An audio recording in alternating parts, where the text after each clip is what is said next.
ہمارے lieutenant general Asif غفور صاحب کی 5th جنریشن وار کا حصہ تھے. دنیا جانتی ہے، میں یہ نہیں کہہ رہا، یہ ظاہر ہے یہ اس میں.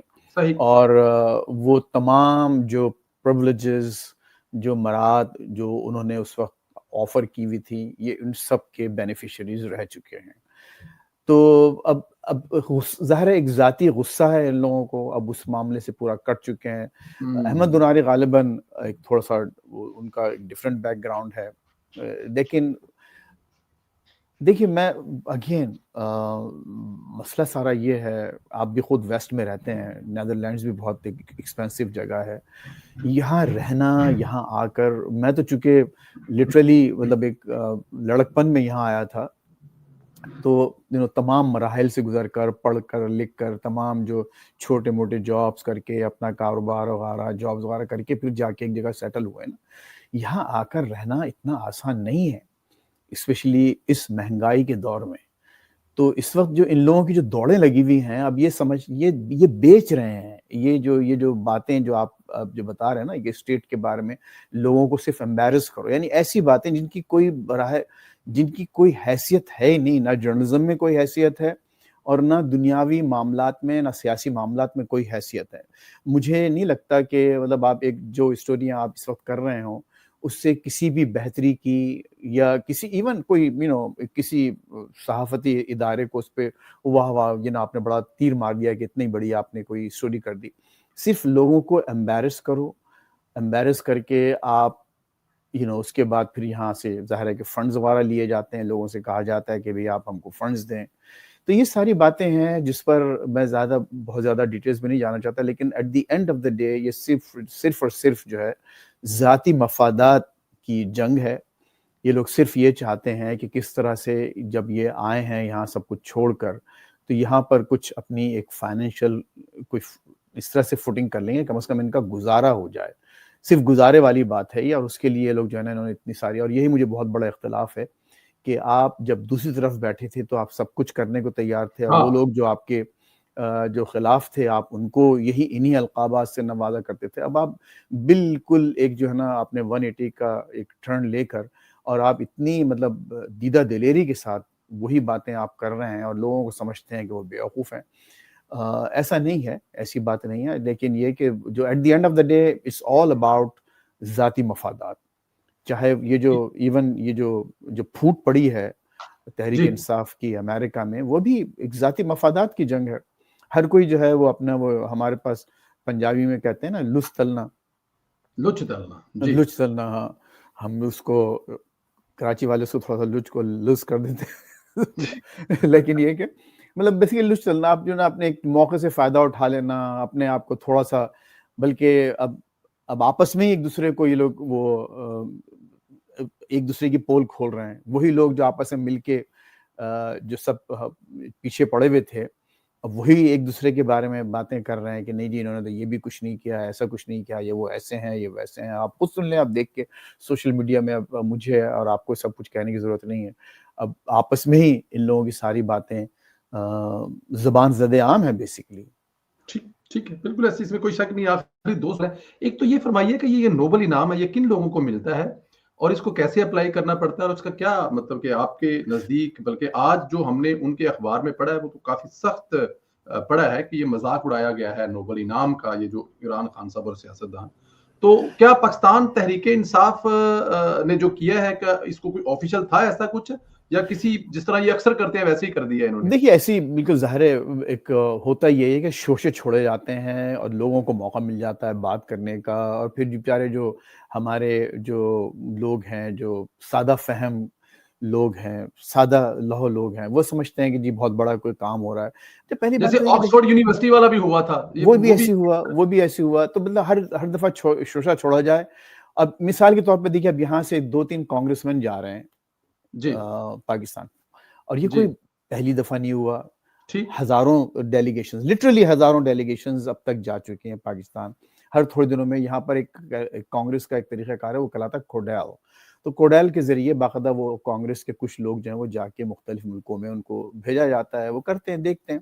اب یہاں پر وہ ایک بات نئی شروع ہو گئی ہے نا، وہ ہمارے عمران ریاض خان صاحب نے بھی کہہ دیا کہ وہ اب وہ جو ہے کانگریس مین شرمن جا رہے ہیں اور وہ جا کے یہ کر دیں گے اور وہ کر دیں گے. ارے بھائی یہ سب شوشے ہیں جو کہ بیچارے ایک عام لوگوں کو خوش کرنے, ان کی امید قائم رکھنے کے لیے چھوڑے جا رہے ہیں. اور نوبیل کا پرائز کا دیکھیں, نوبیل پہلی بات تو یہ کہ آپ جن لوگوں کو نوبیل ملا ہے آپ ان لوگوں کو مانتے نہیں ہیں. ٹھیک, دیکھیں نا بالکل ٹھیک ہمارے کہہ رہے ہیں ملک آپ, میں بالکل آپ صحیح کہہ رہے ہیں. یعنی آپ ان کو تک آپ تسلیم کرنے کو کھلے دل سے تیار نہیں ہیں. اچھا اگر نوبیل مل بھی گیا تو نوبیل ایک پھر آپ یہ آپ کی پوری جو کوشش رہی ہے ایاک نعبد و ایاک نستعین, ہم غلام نہیں ہیں, ہم مغرب کے غلام نہیں ہیں, امریکہ کے غلام نہیں ہیں, اور آپ ہر چیز کی ویلیڈیشن آپ ویسٹ سے لے رہے ہیں. آکسفورڈ نے آپ پر الیکشن آپ لڑنے شروع کر دیا تو آپ اس لیے آپ سمجھ رہے کہ دیکھیں ہم کتنے بڑی چیز ہیں. اگر نوبیل میں کسی ایک نے آپ کو نامنیٹ, اچھا نوبیل میں نامنیٹ کرنا, کوئی یونیورسٹی کا پروفیسر مجھے ایک بیٹھ کے میری ایک 40 سالہ ہسٹری نکالے اور بولے کہ ہاں بھئی یہ اس بندے کو میں نامنیٹ کرانا, کر دو. اس کو حق ہے ایک پروفیسر کو, کوئی ایک یا کوئی ایک لیجسلیٹر ہے یا کوئی کانگریس مین یا ممبر آف پارلیمنٹ ہے یا کوئی گورنمنٹ فنکشنری ہے, وہ یہ نامنیشنز بھیجنا کوئی بڑی بات نہیں ہے. It's not a big deal.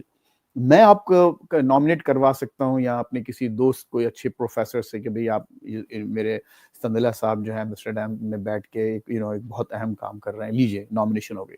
لیکن نامنیشن کا مطلب جو ہے, ٹھیک ہے ہمارے ایدھی صاحب کئی دفعہ نامنیٹ ہو چکے ہیں, جی کئی دفعہ نامنیٹ ہوئے, اور بھی بہت سی شخصیات ہیں, غالباً ڈاکٹر سید ادیب رضوی کو جو ہے کئی دفعہ ان کو بھی نامنیٹ کیا گیا, جو کہ جینون لوگ ہیں یہ, جن کے انسانیت کے لیے کام ہے پاکستان میں. لیکن اس کا مطلب یہ نہیں ہے کہ آپ کو وہ نوبیل مل جاتا ہے. نوبیل اگر مل گیا, چلیے ظاہر ہے مجھے خوشی ہوگی عمران خان صاحب کو نوبیل مل جائے, لیکن ان کو صرف ایک مطلب بہرحال اب ہم اس بحث میں جائے بغیر, وہ تو ایک بہت دور کی بات ہے نا, لیکن نامنیشن ہونا اور اس پر اتنا شور مچا دینا کہ پورا سوشل میڈیا آپ کا جو ہے تحریک انصاف کا لگ گیا کہ نہیں اب تو بس وہ بات ختم ہو گئی, اب تو ان کو سر نوبیل مل گیا. نومینیشن بھی نہیں, کلیئر کر لیں کہ نومینیشن بھی نہیں ہوئی, اس کی تو تاریخ 31 جنوری وہ کچھ بتا دیں, ویسا بھی کچھ بھی نہیں ہے. ایک تو ہونا کہ نومینیشن پہ مطلب کہ ڈنڈورا پیٹ دیا, جیسے وہ آکسفورڈ کے بارے میں کہا تھا مس کہ انہوں نے انفارمیشن تھی, کہا مس جی ڈس انفارمیشن, انفارمیشن, جی جھوٹ بالکل پھیلایا گیا اور لوگوں کو, اپنے ہی لوگوں کو مس لیڈ کیا گیا. یہ یس دیکھیے بالکل یہ کھل کے بات کہنا چاہیے, نہ صرف یہ کہ آپ جی نے جی جھوٹ جی پھیلا کر آپ نے یعنی حکومت میں یا مسلم لیگ میں یا کوئی, ان کو آپ نے ڈرانے دھمکانے کی بات نہیں کی یا ان کو پریشان کرنے کی بات نہیں کی, بلکہ اپنے ہی لوگوں کو مس لیڈ کیا, ٹھیک. اور ہاں ایک جھوٹ کے ذریعے. یہ ہے, جھوٹ کے ذریعے مس لیڈ کیا ہے, پہلے بھی کیا, اب بھی کیا ہے. اور میں حیران پریشان ہوں کہ میں اگر یہاں پہ کوئی ایسی بات کروں اور میری ہمدردیاں اگر کسی سیاسی جماعت کے لیڈر سے ہیں, تو میری کوشش ہوگی کہ میرے ان الفاظ کی وجہ سے ان پر کوئی انگلی نہ اٹھے. یہ ہوتی ہے میرے خیال میں جو ہونا چاہیے, لیکن آئی ڈونٹ نو یہ کیسے کروا لیتے ہیں. آخری سوال مجھے ذرا یہ بتائیے گا, یہ تو پوری دنیا ہو گئی, پاکستان میں عمران خان صاحب نے اعلان کیا ہے جو عید کے بعد ہیں وہ سڑکیں گرم ہوں گی. اب ایک تو وہ موسم کی وجہ سے سڑکیں گرم ہو سکتی ہیں, اور یا پھر وہ ان کا مطلب یہ ہے کہ وہ کوئی 9 مئی والا واقعہ کرنا چاہتے ہیں, 26 نومبر کرنا لگنا چاہتے ہیں, یا کچھ جلد سے جلوس کرنا چاہتے ہیں. آپ کو کیا لگتا ہے کہ پاکستانی عوام ایک سال کے بعد یہ جو حکومت کا رویہ ہے, حکومت کی کارکردگی ہے, امریکہ کے ساتھ تعلقات ہیں, ٹرمپ کی تعریفیں ہیں, IMF کے ساتھ ان کے جو پروگرام ہیں, یہ ساری چیزوں کو دیکھتے ہوئے, اور اگر تھوڑی بہت بہتری ہوئی ہے, تو کیا لوگ عمران خان صاحب کے لیے نکلیں گے؟ کوئی ایسا مقصد ہے عمران خان صاحب جس میں لوگوں کو نکالنے میں کامیاب ہو پائیں گے؟ دیکھیے جو اب تک جن مواقع پہ نکلے ہیں, آپ نے دیکھا کہ وہاں کیا حشر ہوا. نہ جی صرف یہ کہ ظاہر ہے آپ نے ملک کو تو نقصان پہنچا ہے, لیکن وہ لوگ جو کہ اپنی سادہ لوہی میں نکل کے آگے آئے تھے اور کچھ کرنا چاہتے تھے, ان کا, ان کے خاندانوں کا, اور میں یہ کراچی سے لے کے خیبر تک کی بات کر رہا ہوں. مجھے جی آج تک وہ ابھی وہ کراچی کا ایک باپ بیٹے یاد ہیں, وہ بڑے میاں کو بڑا جوش آ گیا تھا, وہ چوکی پہ آگ لگا کے جی جی کھڑے جی ہو جی گئے, جی کہہ رہے ہیں میں کھڑا ہوں, آؤ مجھے پھانسی دو. اب وہ بیچارے کا نام و نشان نہیں ہے, پتہ نہیں کہاں جیل میں سڑ رہے ہیں دونوں باپ بیٹے, کچھ نہیں معلوم کسی کو. تو وہ ظاہر حرکتیں انہوں نے ایسی کی تھیں. اب آگ لگا کر آپ ویڈیو پہ کہہ رہے ہیں کہ دیکھو میں نے آگ لگا دی, تو بھائی ظاہر ہے آپ نے ایک جرم کیا نا, آپ جرم کے جی پاداش میں آپ جیل میں جا کے بیٹھیں گے, تو آپ جیل میں بیٹھے ہوئے ہیں. تو اس سے پہلے بھی کچھ نہیں ہوا اور نہ اب کچھ ہوگا. دیکھیے سندیلا صاحب, اگر میں تحریک انصاف اگر مجھ سے پوچھے تو بیسٹ اسٹریٹجی ہوتی ہے. اگین میں چونکہ ہم اور آپ مغرب میں رہتے ہیں، مغرب ممالک میں رہتے ہیں، تو ہم کو اندازہ ہے. دیکھیے کیا ہوتا ہے کہ آپ اپنے